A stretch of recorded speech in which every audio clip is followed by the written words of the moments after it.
Donc, je m'appelle Abdelatif Tazi, je suis pneumologue à l'hôpital Saint-Louis et je vais vous parler de ce que c'est qu'un centre de référence. Et j'ai choisi en fait de vous montrer quelle machine c'est à travers la dernière labellisation. Alors le centre de référence, c'est quelque chose, les centres de référence, c'est quelque chose qui a été fait sur l'impulsion des associations de patients au niveau du premier plan maladies rares qui a commencé en 2004 et avec Jean, on a dû s'y prendre à 2 fois pour être labellisé en 2006 car une des questions qui se posaient, c'était en fait de disloquer cette maladie à travers différents centres de référence. Donc on a réussi en 2006 à avoir un centre de référence qui était essentiellement axé autour du poumon, uniquement l'histiocytose langerhansienne, les enfants, et il manquait la version médecine interne qu'on a rajoutée mais qui n'a pas été très active. Et néanmoins, ce centre de référence a permis d'abord d'avoir des postes, ensuite d'avoir un peu de financement et a entraîné une modification drastique du paysage puisque alors qu'on voyait, comme disait Jean, 5 à 6 patients par an, vous verrez quelles sont les exigences actuelles de file active pour avoir un centre de référence et c'est le cas. Et aujourd'hui, je pense que le centre a probablement la plus grande cohorte mondiale dans les différents domaines qu'il couvre. La deuxième chose qui était importante, c'était d'expérience. On voyait, comme l'a dit Jean, différentes maladies, au-delà de l'histiocytose langerhansienne.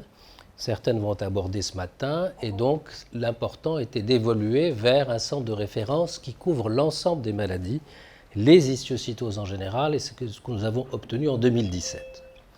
Et en 2017, ce qui a changé, c'est les modalités de labellisation qui, au premier plan, comme c'était nouveau, étaient en une affaire de copains, si je puis dire. Et puis ensuite, c'est devenu une affaire très lourde, administrative, et c'est ça que je vais vous montrer, c'est-à-dire comment marche un processus de labellisation. Et comme j'ai la chance et la tâche et la lourde tâche de coordonner ce centre depuis 2006, probablement pour la dernière fois, eh bien, j'ai vu passer ce que c'était que cette modification. Alors, donc la labellisation, au début, ça a duré un certain temps, c'est-à-dire 2004 pour les premiers, 2006 pour nous, et puis on n'a rien entendu parler jusqu'en 2016, alors que théoriquement c'était prévu tous les 5 ans, c'est maintenant tous les 5 ans. C'est un processus qui est très lourd, qui concerne le recensement précis de tous les champs d'activité de tous les sites du centre.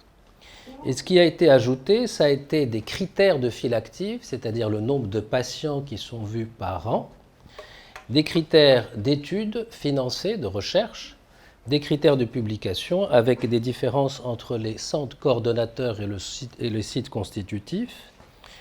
Et puis, au premier plan, nous n'avions pas fait de centre de compétences, que la maladie était mal connue, donc faire des centres de compétences en région, alors que déjà nous, on n'en voyait pas beaucoup, il fallait quand même d'abord qu'on se structure.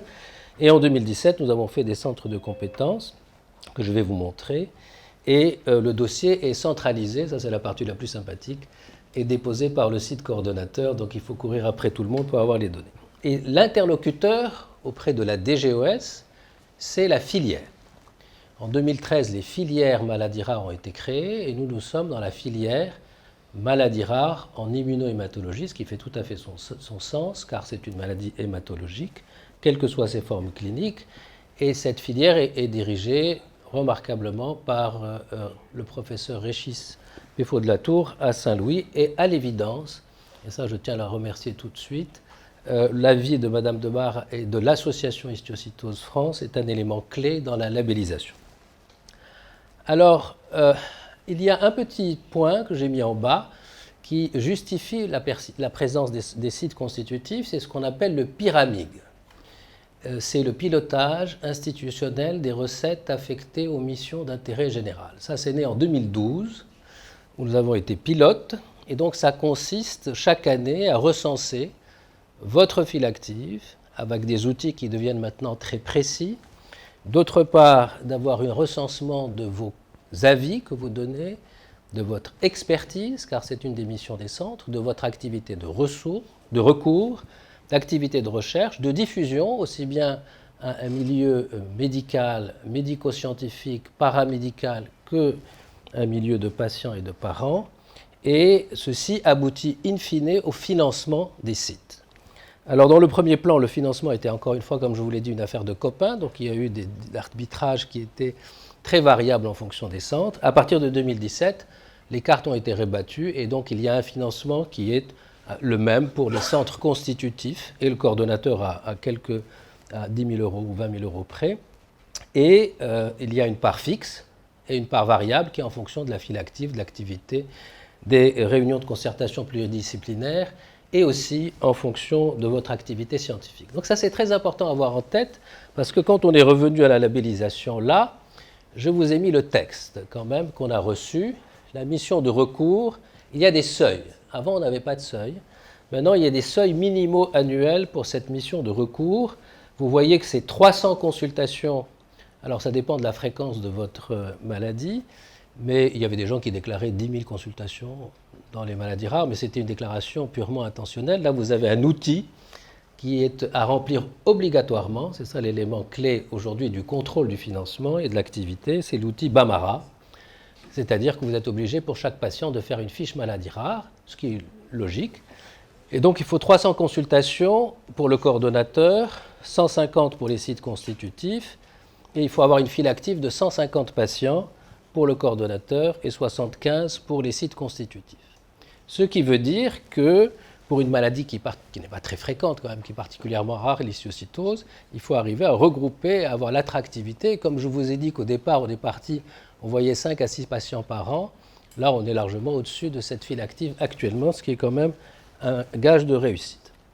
La deuxième chose qui a été ajoutée, et ça a été un obstacle pour un certain nombre de centres qui avaient la file active, mais qui n'avaient pas les études financées ou les publications. Et donc ça, j'attire l'attention, parce que je dis d'autant plus que ça ne sera plus mon rôle, mais il faut faire très attention au financement des études, parce qu'ils vont devenir stringents, c'est-à-dire que c'est un financement qui n'est pas associatif, qui va devenir un financement institutionnel, national, régional ou international, et il faut des publications, 3 ou 2, en fonction de qu'on soit site constitutif ou coordonnateur.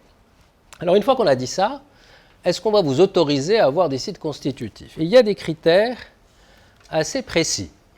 Quand on remplit la feuille, c'est un fichier énorme, hein, et tout ça est déposé à la fin avec des démarches simplifiées, des lettres de tout le monde, du directeur, enfin c'est un truc absolument, moi ça m'a pris 1 mois pour coordonner l'ensemble, hein.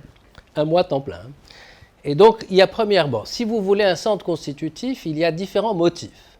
Le premier, c'est, et nous avons fait ça d'emblée avec Jean, c'est d'avoir une composante pédiatrique, une composante adulte, ce qui était le cas.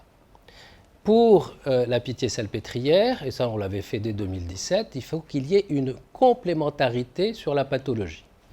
Et donc, vous voyez, donc c'est cette ligne-là, complémentarité d'expertise autour de maladies rares avec une forme phénotypique, c'est-à-dire une présentation particulière. Le troisième motif, c'est les maladies très fréquentes, ce qui n'est pas notre cas. Et donc, il y a eu, dans cette labellisation, des centres constitutifs qui ont été refusés parce qu'ils ne répondaient pas à ces critères. Donc, finalement, pour ce qui nous concerne, on a d'autant plus qu'on a 3 centres constitutifs et coordonnateurs parisiens. Et donc, en rouge, donc, le coordonnateur, et vous avez les 2 centres qui sont à la faculté Sorbonne, que sont celui de Trousseau et de la Pitié-Salpêtrière, avec des labellisations très précises, ce qui ne veut pas dire qu'on est forcément confiné dans l'activité quotidienne, mais en tout cas dans la présentation aux tutelles et dans l'affichage pour les patients, c'est histiocytose languérantienne de l'adulte à Saint-Louis, c'est-à-dire pas seulement le poumon, bien que je sois pneumologue, histiocytose de l'enfant à Trousseau qui couvre l'ensemble, histiocytose non languérantienne et neurohistiocytose à la Pitié-Salpêtrière, avec des porteurs qui sont des porteurs à identifier une personne, même s'il y en a plusieurs. Je vais vous montrer l'organigramme qui nous a été demandé. Et puis, on a eu la réponse. Alors, nous, on a eu la réponse par la filière, et on était très contents parce qu'on a eu la réponse avant les administratifs. Moi, j'ai appris, c'est très important, hein, parce que d'habitude, vous savez, tout ça est déposé sous l'égide du coordonnateur, mais sous l'égide du GHU, du groupe hospitalier, donc c'est le directeur du GHU qui dépose. Et donc, moi j'étais très content d'annoncer à une conférence budgétaire de mon DMU qu'on avait eu le centre alors qu'ils n'étaient pas au courant. Ça veut dire que maintenant la DGOS communique directement avec les filières avant de communiquer avec l'administration. Au passage, et Jean serait le mieux placé peut-être avec Julien Haroche pour parler, les financements il faut les attraper avec les dents parce que l'assistance publique au début a fait une taxation de 21%. Selon certains sites, elle est beaucoup plus importante. Nous, on a fini à Saint-Louis, puisqu'on est très toxique, à obtenir 18%, ce qui est écrit dans la loi. Mais il y a eu toute une histoire, peut-être que vous avez suivi ça au Sénat, il y a eu toute une discussion pour savoir. Mais il y a des centres qui ne voient pas leur argent. Donc c'est important que maintenant les DGOS communiquent aux filières et notifient les centres directement de leur somme. Et donc on a eu la réponse officielle par la filière le 31 mars 2023 et nous avons eu la chance d'avoir un centre qui a été reconduit à l'identique sans difficulté. Alors, ensuite s'est posée la question des centres de compétences. Alors les centres de compétences, c'est des gens qui sont absolument dévoués parce qu'ils n'ont aucun financement. Et en même temps, on leur demande de travailler. Ils sont très importants parce que c'est le relais dans les régions. C'est important de voir les patients dans les parties constitutives, mais il est important que vous puissiez être suivis au plus proche de chez vous. Et donc, il y a des centres de compétences qu'on essaye d'avoir à travers le territoire, même s'il n'est pas totalement couvert. Et ces personnes, on leur a demandé maintenant de remplir Bamara. Alors, Bamara, comme ça peut paraître sympathique. Il y a ce qu'on appelle un set minimal de données. Mais enfin, quand vous n'avez pas un sou pour ça, il faut le faire sur votre temps, donc ce n'est pas évident. Et on leur a mis un seuil à 25 de files actives. Mais l'avis du coordonnateur et du centre coordonnateur compte, et on n'a pas la réponse encore pour les centres constitutifs. Alors, les centres de compétences. Donc, voici la cartographie. Je ne sais pas si je peux descendre ça, le mettre ailleurs. La cartographie globale des centres de compétences. Vous voyez que les centres de constitutifs sont... je vais vous les montrer de façon plus détaillée. C'est une cartographie qui couvre à peu près, mais pas totalement, parce qu'il y a des centres pédiatriques et des centres adultes. Il y a de rares endroits où il y a les deux en même temps. Des fois, il y a des centres qui sont labellisés adultes où il y a des enfants. Voilà les personnes, pour que j'arrive plus à avancer, qu'on a déposé ces centres-là. Donc à Nantes, histiocytose de l'enfant, j'ai mis les personnes responsables. Pour certains, elles sont changées. À Lille, pour les enfants, à Montpellier, historiquement, et c'est le même Éric Gézorski. À Bordeaux, c'est toujours Nathalie Aladjidi.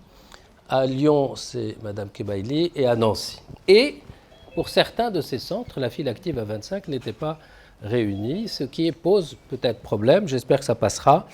Et on a essayé de les aider pour la saisie, mais c'est quelque chose dont il faudra se saisir, si je puis dire, parce que peut-être les aider sur place, qui n'ont aucun financement, il faut peut-être leur donner un coup de main pour saisir dans Bamara. Et pour les adultes, on avait la même chose qu'en 2017, si ce n'est qu'on a rajouté un centre à Dijon avec le docteur Razamaeri. Pas de réponse pour l'instant, j'espère qu'ils ne vont pas être terribles avec les centres de compétences. Alors, ils nous ont demandé un organigramme, donc ça permet de montrer les gens qui travaillent, pas seulement les gens qui portent. Donc vous avez pour les différents centres les gens qui sont impliqués à Trousseau, à Saint-Louis, à la Riboisière avec la double composante médecine interne neurologique. On a un comité de pilotage, les centres de compétences dont je vous ai parlé, l'association Figure, les deux laboratoires, le laboratoire de référence pour la partie ANAPAT, les deux laboratoires de biologie moléculaire. Et donc ça donne la vision globale du centre et des gens qui sont impliqués et qui sont amenés probablement à prendre la relève. Alors je vais m'arrêter là et vous répondre à vos questions. Les points clés de fonctionnement de ce centre, la valeur ajoutée en dehors de la possibilité donc d'avoir des cohortes, et je vous montrerai tout à l'heure dans l'exposé sur la pathologie pulmonaire, comment en plusieurs années et patiemment on a pu avancer, parce qu'il faut des données prospectives, c'est-à-dire suivies dans le temps, dans le futur. La RCP, la réunion de concertation pluridisciplinaire nationale, est un point clé. Nous avons beaucoup été aidés par la filière. On a un secrétariat de filière qui vient nous aider. Ça se fait alternativement dans chacun des sites, sous l'égide de la personne du site. C'est important pour la prise en charge des patients, vos dossiers sont discutés avec la présence de tout le monde. C'est une conférence web, il y a des comptes rendus, ensuite les choses sont enregistrées dans le registre. Il y a un réseau d'experts, et donc qui est piloté par le professeur Jean-François Émile qui vous parlera tout à l'heure. Ça, c'est fondamental, parce qu'une des errances diagnostiques dans cette maladie, des fois, c'est juste la biopsie qui est mal lue, où il y a des problèmes de génotypage moléculaire pour avoir une vision plus précise, pour adapter le traitement. Et le fait qu'on ait la chance d'avoir Jean-François Émile et son réseau d'experts est un élément clé. On a 2 laboratoires de biologie moléculaire, un qui concerne la Pitié-Salpêtrière et Trousseau, un qui concerne Saint-Louis historiquement, parce qu'il y a beaucoup de mélanomes à Saint-Louis et que c'est les mêmes mutations, donc c'est ça bien Morin. Le registre, c'est clairement notre outil de travail. Et ça, il faut vraiment rendre hommage à Jean qui a mis ça depuis le début, et à Sébastien qui a redéposé Héritier, et à Mohamed qui l'anime beaucoup. C'est difficile aujourd'hui d'avoir du personnel de recherche clinique. Nous avons perdu la nôtre, et ça fait 2-3 mois qu'on essaie de se battre pour recruter. Tout le monde va dans les CRO, l'assistance publique est de moins en moins attractive. Et puis il y a tous les avis téléphoniques, les avis par mail. Les avis par mail sont très importants, à la fois provenant directement des patients, de leur famille, de leurs médecins, et donc c'est une expertise par courriel qui est aussi enregistrée dans la base Bambara et qui fait partie des éléments qui sont comptabilisés. Donc voilà grossièrement ce que je voulais vous dire. Tout ça ne marcherait pas sans les acteurs dans tous les sites, et pas seulement les porteurs, même si les porteurs se tapent la partie administrative. Je crois clairement que le centre a vu le jour, a été soutenu tout le long par l'association des patients, et Madame Debar a toujours été à notre côté. Et puis la filière, il faut reconnaître que la filière est une valeur ajoutée, à la fois en termes d'organisation globale, mais aussi par des financements résiduels de temps en temps qui sont donnés, et des choses qui sont faites à leur niveau et qui sont mutualisées. Voilà, et puis voilà, c'est tout. Merci pour votre attention.